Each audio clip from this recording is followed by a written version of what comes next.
Tony and Amy's fancy new motorhome was defective from the factory. We just want our $745,000 back and move on.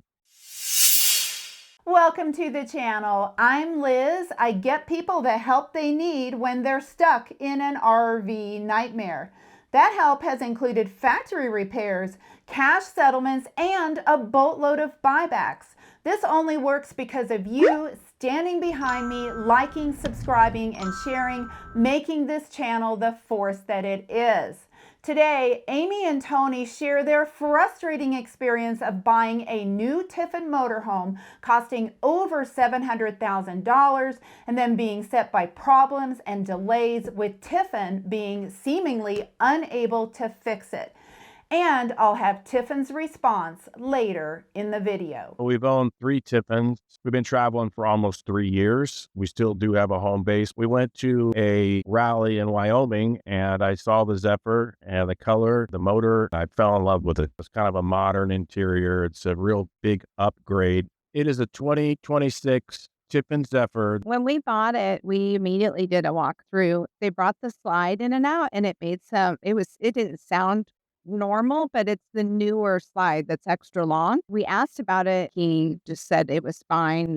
That was what it sounded like, and not to worry. And we had also noticed that the whole rug was crunched, and it looked like they'd been opening the slide over it and closing over it, which we thought was really unusual. But you don't know when it's new. You're just like, oh, well, maybe that's how it is. We moved all our stuff into the motorhome and we set off to the Grand Tetons, which actually is on the way home. The first thing that happens is the driver's chair quits working. I can't get it I'm at a 90-degree angle. Literally, I'm sitting forward like this trying to drive. That did work. We did test that when we were there. Things happen. Right? It's a new motorhome. We expect to have to do some work. As we continue on, we get to our destination, go to use the bathroom, and the toilet doesn't work. There's no water to the toilet. It actually would flush, but there's no water, which doesn't work. But we have another toilet. That night, go in to take a shower, and the water is cold, and it stays cold. Come to find out later that the water was actually hooked up backwards, and the valve in the wall isn't working properly. So you could get water, but it was all cold with no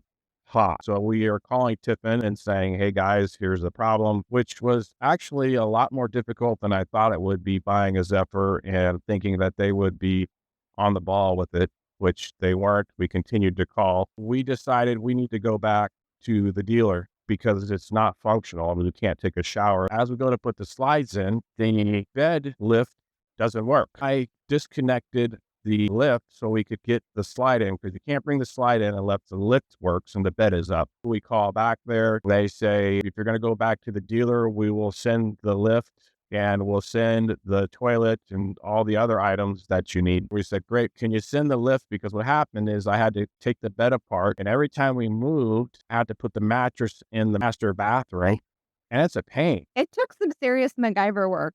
I don't think just anyone could have done what he did to get this bed to work. He had to dismantle the mechanism to it. We had to do it every time. Put the bed to put it on, do it all reverse to take it out. And so we had to do that every time that we moved. We discovered a ton of glass underneath the bed. We took pictures of that. I mean, it wasn't a little bit of glass. On the way back, I called Tiffin again and said, can you please send the bed lift overnight so at least we can get the slide in without having to move the mattress? They didn't do that. 4th of July was coming up. Things were happening, and we're missing all of that because we're waiting for them to get us our parts. And if they would have told us, oh, it's going to be 10 days, we could have made some life choices. We could have decided maybe that we flew home, but instead we just spent every day waiting because they kept saying it was coming, and it's not. It's just, we can't count on what they're saying. They freighted the bed lift and the toilet. We got those items fixed. They did not fix the shower, and they did not fix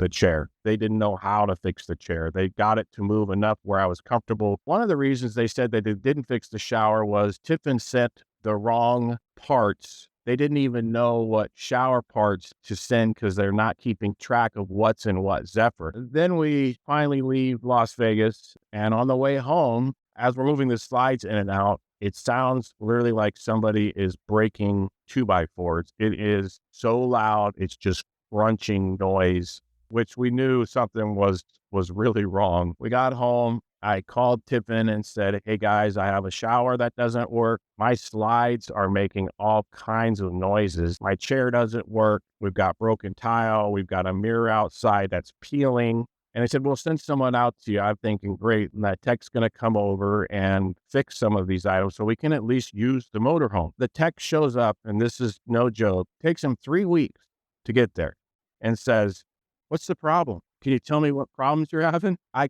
couldn't, it's one of those points where you got to breathe in and just, because it's not maybe his fault, but I'm still stuck with the situation. I go over everything with him. I show him something that came about on the way back to Vegas, which is a big bubble on the driver's side outside wall. He looks at that and says, "I have a repair shop in Washington I can get you in with." That repair shop is at least a month out. So now we're 3 weeks for waiting for him. We're a month to getting into the repair shop sitting there. Fortunately, at that point, we're at home so we can shower and do the things we need to do. The parts start getting ordered. One of the parts was an outside mirror that had peeled, a screen door that was ripped that needed to be fixed, and the theater seat on the very back had a torn zipper. And that zipper, what happened was the cushion would slide out the back, so couldn't really sit in it comfortably. Tiffin then has all those items sent to my house. The repair shop is 3 hours from my house. I have to put a theater seat, which is 85 inches long, and all of the parts in my truck, drive 3 hours to drop them off to them, drive 3 hours back home. Then we had to get in our motorhome and drive 3 hours back. They start to fix things. They put the mirror on. I show them the outside bubble, and the guy looks at me and says, "I'm not touching that. I'm telling you something's wrong in there." One of the biggest things is they found 5 pounds of glass in our slide. They took 5 pounds of glass. So every time that slide was coming in, that noise we're hearing is glass breaking as it comes in every single time. We didn't know what the glass was. We kept finding it. When we had to take the bed apart, inside under there's tons of glass, like several pounds, I'm sure. And we cleaned all of that up. We'd bring the slides in, we'd drive, and when we'd bring the slides out, all these little trickets of glass kept showing. They, in turn, could not get the chair fixed. They hook up a wire to the front of the chair that I connect to my drill battery, positive to negative to negative, or vice versa, depending on which way I want the seat to go. They do fix the tile that was broken. They do fix the shower, not the first time I went to them, but the second time, because the first time I picked it up to go on a trip, the shower again didn't work. I had to bring it back to them. We leave the repair shop in Washington. I'm opening underneath RV the doors, and I'm finding glass covered underneath also. In my aqua bay, there is glass all over. I call Lee and I say, "Hey, Lee, we have a problem. I mean, they found 5 pounds of glass. I have a bubble on the outside of my motorhome. I've been watching other videos and there's been some structural problems, and I'm really concerned about that." He told me, he said, "I'm embarrassed about this. Can we pick your motorhome up? By the way, I did look your motorhome up, and somehow I didn't get the full answer. The shower surround was broken." So that is the cause of all the glass in the motorhome. Lee says that they will pick the RV up. We were actually on our way down to Utah to do a hike. Told them that I would leave the motorhome in Las Vegas. I actually rented from the dealer to have it stored for 3 months while they came down and picked it up. We made a list of 24 items. It's actually on my invoice. It says customer is very concerned about glass in the slide because of damage to the motorhome, and very concerned about the bubble on the outside because he's concerned about structural issues. This is when it started to get even worse. I get there to pick the motorhome up that they have sent back completely fixed.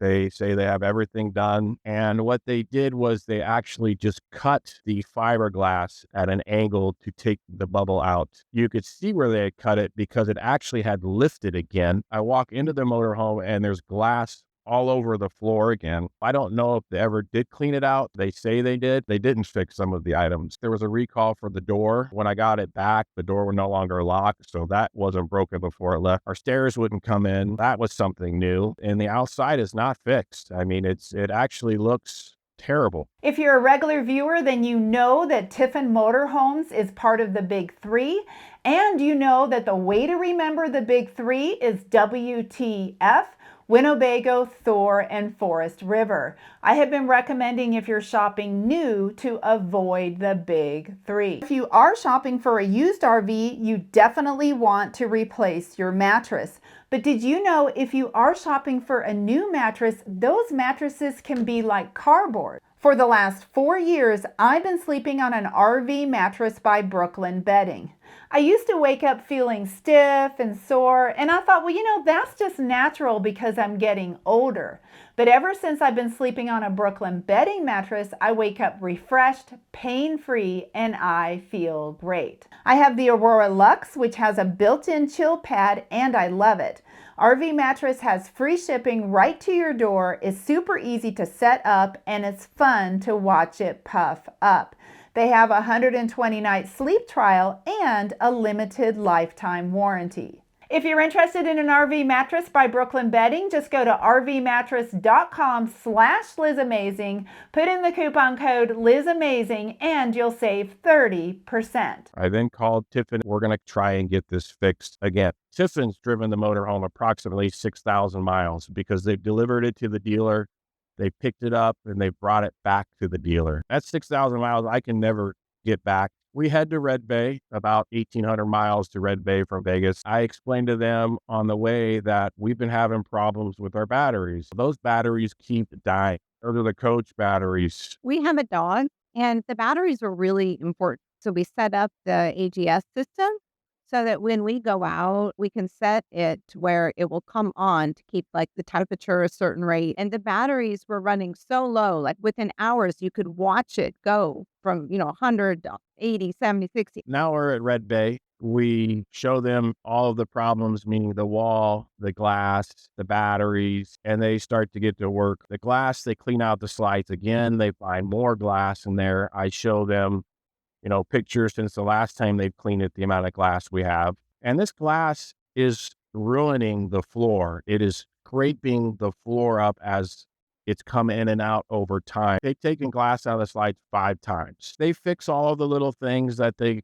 need to get fixed. They find that there's a fuse that's 150 amp fuse that's blown, and they say your batteries are fixed, and they start on the wall that's now cracked because it wasn't fixed correctly. They literally peel my motorhome outside. I'm standing there watching them do this. It's spot welded. The wall was never welded. It's made that wall move. With it not being built correctly, it took the window and everything off. You could grab the wall and shake the outside wall. And it is a safety issue. I cannot believe if something would have happened to us and we've been hit from that side. It's scary. And this is after they supposedly fixed it. You can't really fix something that you've been having a slide that weighs that much that's going in and out all of the time. What they told me they would do to fix it is they would re-weld and add some additional structure, because the gentleman there said, we've had problems with the slide because the slide is so heavy. They put all that back together. At this point, we are, I want to say, 10,000 miles into trying to get our motorhome fixed. 6,000 or so with Tiffin driving my whole motorhome, 4,000 with us driving back and forth. After 3 weeks there, my batteries are fixed. We're good to go. We leave, we drive 4.5 hours. We're on our way to Michigan to see our daughter, and the batteries, they are way down. So I call them back. I said, I'm going to turn around and go back to see if you guys can fix them. At this point, I don't want to go back to Red Bay. I'm done with them. Amy said, I will just continue to Michigan and then you can just catch up with me. I drive back to Red Bay. They bring a guy from the factory. He comes in. They spend 2 or 3 days trying to get that fixed. He says all the settings were wrong. I'm standing on the outside of the motorhome and I look on the back quarter panel and I notice it looks like there's a screw or something on the back quarter panel is starting to push out of the fiberglass. I also noticed that on every single door underneath the motorhome, there looks like dents that are pushing out on 3 of them on every single door. And what it is it's the weld of the door is coming through the paint. They brought somebody out, they took pictures. They say, yeah, that doesn't look good. We need to call whoever builds their doors. And I'm getting at this point where I got to get out of there too. It's getting unbelievably frustrating and I'm having major problems that aren't getting fixed. I reach out and say, I'd like to talk with somebody and find out what my options are because this motorhome isn't safe. It's been structurally put back together. And we all know that if that front wall wasn't welded correctly, what about the rest of the motorhome? And I talk with the operations director, Alan is his name, and he says, I know I'm aware of all the problems you've had with your motorhome. Do you want a new one? And I said, no, I want one that's actually going to be what I paid the $745,000 to get. He says, well, I'll get back to you. I wait over a week, nothing. I call him and nothing back again. Now, in the meantime, I drive back to Michigan and it starts to rain. I get up the next morning and the wall that they fixed is now leaking water inside of the motor.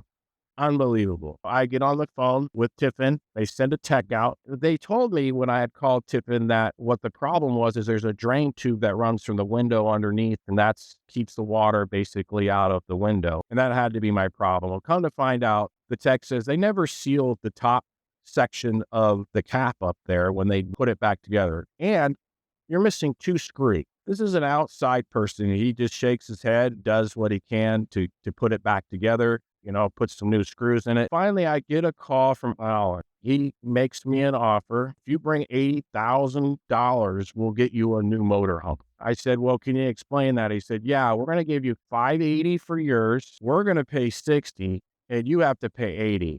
And I said, Alan, that's not reasonable. Are you aware of the other situations with this rear quarter panel with all the doors and with my window leaking? He says, oh, the only problem with your window was your drain just wasn't right. He didn't even know the problem with the window. And that tech had sent Tiffin the information. I said, that doesn't work.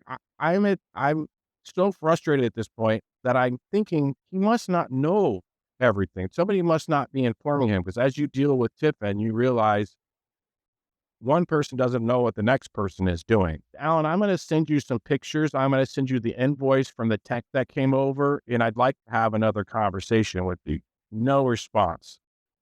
Zero. I'm like, I got to get an answer on this. I call Bob. Next thing you know, I get an email back from Alan, who scolds me for calling Bob. I email him back. This is all done very politely. I said, the problem here, Alan, is that you're not communicating. You don't respond to text. You don't respond to email. You don't respond to any of the pictures that I send you. This is not something that I've caused, and I should not pay 80 grand just to have one that's safe and sound. And there's no reason I should be paying $80,000 when I've just paid $745,000 for the motorhome.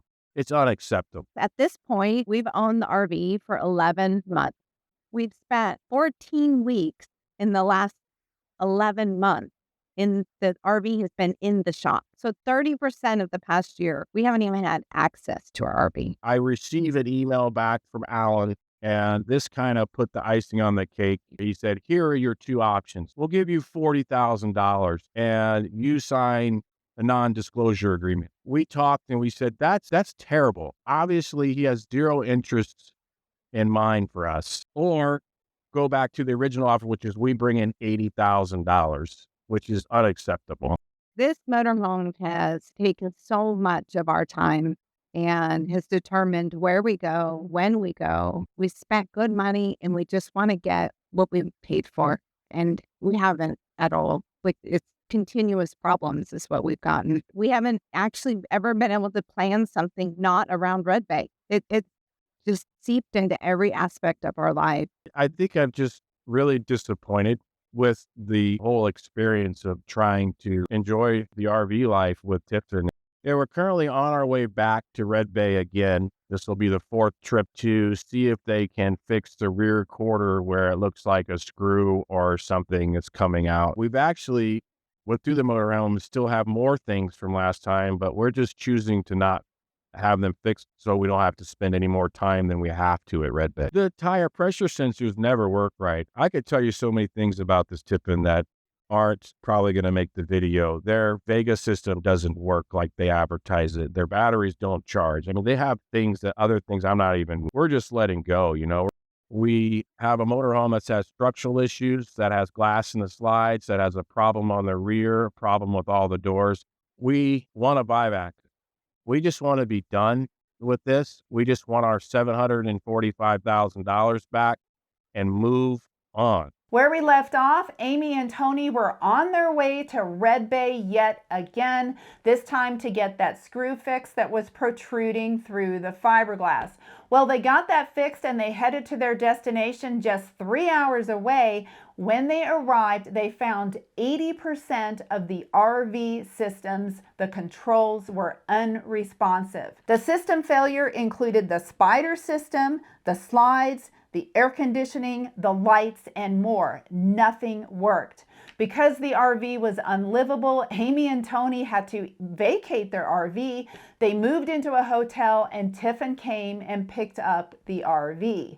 I reached out to the powers that be at Tiffin and at Jayco, and I heard back right away. They are working on a resolution. The latest is they're in talks in swapping their RV for a 2027 model. Nothing has been decided yet. What do you think should happen for Amy and Tony? Let me know in the comments. Thank you so much for watching. Of course, I will keep you posted, and I'll see you in the next video.